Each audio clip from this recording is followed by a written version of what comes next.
Hi listeners, let's start the story.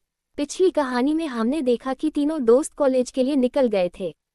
College पहुंचकर हम तीनों अपनी अपनी क्लास में चले गए। हम तीनों एक ही डिपार्टमेंट में थे। मेरी और माही की क्लास एक ही थी, लेकिन पीयूष की क्लास अलग थी। मैं और माही फैशन डिजाइनिंग सेक्शन में थे और पीयूष ऑटोमोटिव डिजाइनिंग सेक्शन में था। हमारा एक दूसरे की क्लास में आना जाना लगा रहता था और पूरे कॉलेज में हमारा त्रिमूर्ति ट्रियो ग्रुप मशहूर था। मैं और माही अक्सर कोई न कोई रायता फैलाते रहते थे और पीयूष हमेशा उसे समेटा करता था।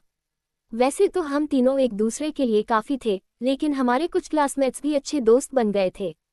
आज कॉलेज में मेरा मन नहीं लग रहा था। माही ने जब मेरा उतरा हुआ चेहरा देखा तो उसने कैफेटेरिया चलने को कहा।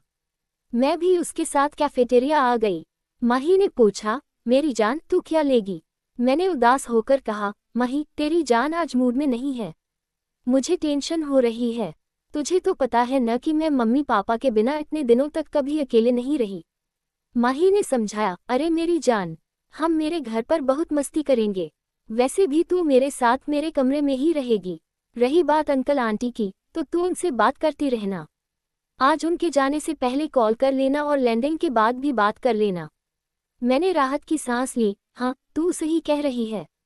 मैं फालतू में इतनी टेंशन ले रही हूँ। चल छोड़, अब मुझे आइसक्रीम ट्रीट दे।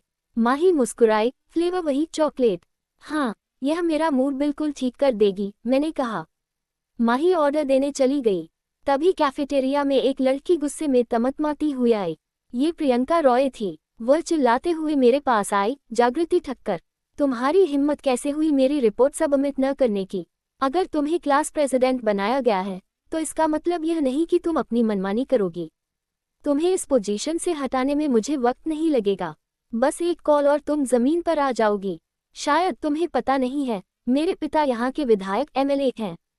मेरा काम रोकने से पहले 1000 बार सोच लेना। मैंने चुटकी बजाते हुए कहा, मिस प्रियंका, आवाज नीचे। जागृति ठक्कर कभी किसी की ऊंची आवाज बर्दाश्त नहीं करती, सिवाय अपने माँ बाप के। तुम विधायक की बेटी होगी, पर धमकी ऐसे दे रही हो जैसे तुम खुद विधायक हो। और रही बात मुझे पद से हटाने की, तो शौक से हटा लो। मैं किसी के बाप से नहीं डरती। मैंने ये पद अपनी काबिलियत पर पाया है, किसी की सिफारिश पर नहीं। नियम सबके लिए बराबर हैं। रिपोर्ट सबमिट करने की आखिरी तारीख पिछला सोमवार थी और तुमने मुझे बुधवार को रिपोर्ट दी। इसमें मैं कुछ नहीं कर सकती। ज्यादा दिक्कत है तो जाकर प्रोफेसर से बात करो, मेरे सामने चिल्लाओ मत। पीछे से माही आइसक्रीम लेकर आए और तंज कसते हुए बोली, इतनी ही फिक्र थी मार्क्स की तो टाइम पर रिपोर्ट जमा करना था न, madam P. Oops, so called Priyanka Roy. और हम तेरे बाप से नहीं डरते। जाकर बोल देना अपने बाप से कि जो उखाड़ना है उखाड़ लें। वो मृदुला शंकर को तो जानते ही होंगे। प्रियंका सबके सामने अपनी ऐसी बेइज्जती बर्दाश्त नहीं कर सकी और मैं देख लूंगी तुम दोनों को कहती हुई पैर पटकती चली गई। उसके जाते ही माही और मैंने हाई फाई किया। माही बोली, वाह मेरी शेरनी, आज तो काफी अच्छी फिल्म दिखा दी, फुल पैसा वसूल।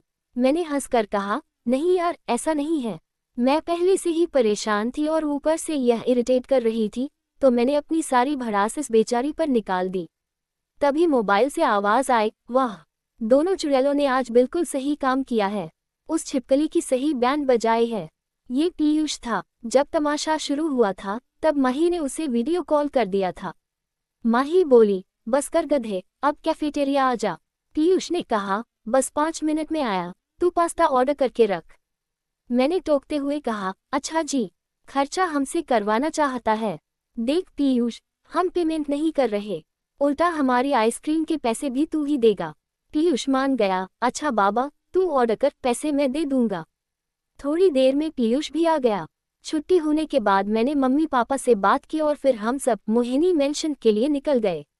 यह माही का घर था, जिसे उसके पिता ने उसकी माँ को गिफ्ट किया था, इसलिए इसका नाम उनकी माँ के नाम पर मोहिनी रखा गया था। जैसे ही हम मेंशन पहुंचे, हॉल में एक बहुत सुंदर महिला हमारा इंतजार कर रही थी। उनकी उम्र 45 के आसपास रही होगी। ये मोहिनी मृदुला शंकर थी, माही की मॉम। वे अपने नाम की तरह ही बहुत खूबसूरत थीं। कोई उन्हें पहली बार देखे तो उनकी उम्र का अंदाजा नहीं लगा सकता था। उन्होंने मुस्कुरा कर कहा, आओ बच्चों, मैं तुम लोगों का ही इंतजार कर रही थी।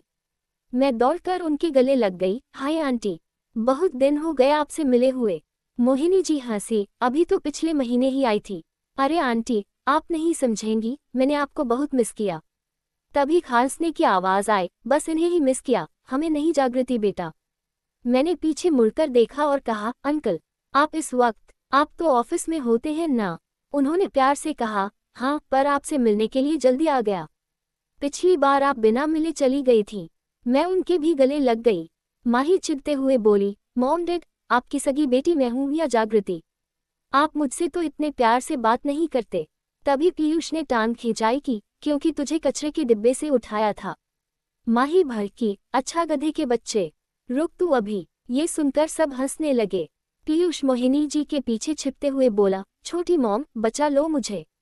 पूरे हॉल में उनकी भाग दौड़ शुरू हो गई। पीयूष अब मृदुला जी अंकल के पीछे छिप गया, अंकल अब तो आप ही बचाओ। अंकल ने हंसते हुए कहा, अच्छा अच्छा बस करो अब। आजा माही, तू भी मेरे गले लग जा। माही भी खुश होकर उनके गले लग गई। तभी मोहिनी जी ने कहा, तुम लोग फ्रेश होकर कुछ खा पी लो, फिर ये मेल मिलाप करते रहना। माही ने जवाब दिया, नहीं मॉम, हम कैफेटेरिया से खाकर आए हैं, अब बस रेस्ट करेंगे। ठीक है, जाओ अपने अपने रूम में। माही और मैं एक कमरे में चले गए और पीयूष अपने कमरे में चला गया। Thanks cuties for listening. Like, subscribe and comment and please press the bell icon for further update. Bye bye cuties.